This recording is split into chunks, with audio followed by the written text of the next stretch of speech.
The teacher turned to the child and said calmly, "I need to be able to speak to the class, and I find it really distracting when you're drumming your fingers on the table. Would you be willing to stop doing it?" The child agreed to stop and apologised.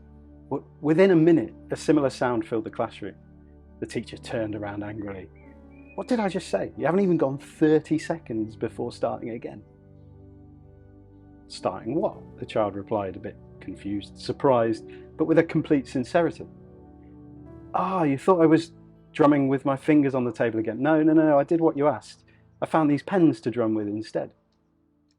The child did what the teacher requested, but hadn't kind of grasped what the teacher wanted, what the teacher was trying to ask for.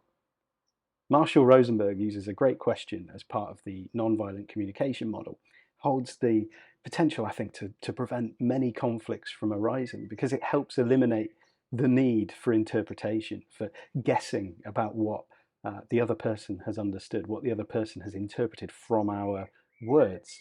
The question is, can you just tell me back what you heard me say?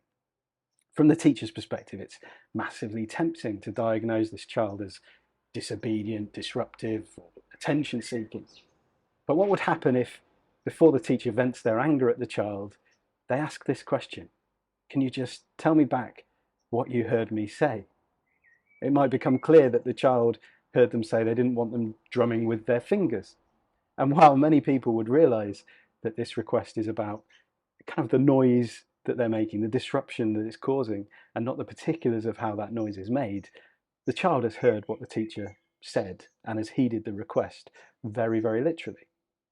Okay, if drumming with my fingers is the problem, I'll do it with some pens instead.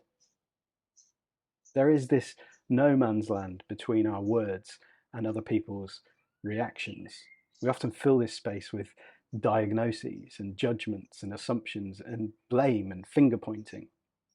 These misunderstandings don't just happen with other people, they occur inside of us as well. We might ask ourselves to stop behaving in certain ways only to swap out one frustrating habit for another. Have you ever been frustrated that you just can't seem to get yourself to act in the way that you want? You have these aspirations or these intentions, but you never seem to follow up on them. We might put this down to a lack of motivation, willpower, or a flawed character. But what if there's also something about the way that we are communicating within ourselves? When asked about how to communicate with someone unwilling to comply with a request, Marshall Rosenberg responds by saying, "I don't hear that they're not willing." He says, the judgment that someone is unwilling is simply our interpretation or our fear. He would ask instead, what need keeps them from being willing? At times we speak to ourselves as both this kind of teacher and the child from that story. Perhaps there are things we want to do, but we can't seem to get ourselves to do it.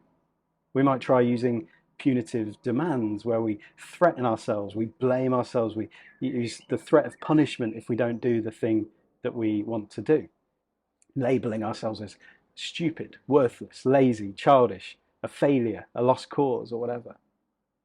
Marshall Rosenberg calls this life-alienating communication, which is approaching things in ways that alienate us from our natural state of compassion. He says that most of us grew up speaking a language that encourages us to label, to compare, to demand, to pronounce judgments rather than to be aware of what we're feeling, what we're needing from moment to moment. And that we quickly learn to cut ourselves off from what's going on within ourselves, even going so far as to say it's wrong to have needs, feelings, desires, fears, whatever in the first place. So we try suppressing, denying their existence. Rebel gentleness gives us the courage to look beneath the surface and become aware of our feelings. So we might uncover the need that is keeping us from being willing to comply with the requests that we make of ourselves, those aspirations we would love to fulfill. To take a very simple example, maybe we want to feel healthy, so we decide, okay, I'm going to go for a walk. But we realize that since making that decision, our mood has dropped, we don't want to go out, we're kind of feeling a bit lethargic. The observing self might ask, Can you just repeat back what you heard me say when we talked about going for a walk? You told me I need to go walking because I'm being fat and lazy, might be the response.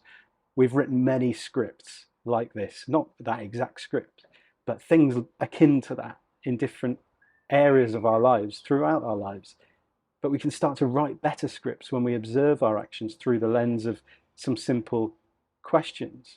And these invite the opportunity to explore what is alive in us right now.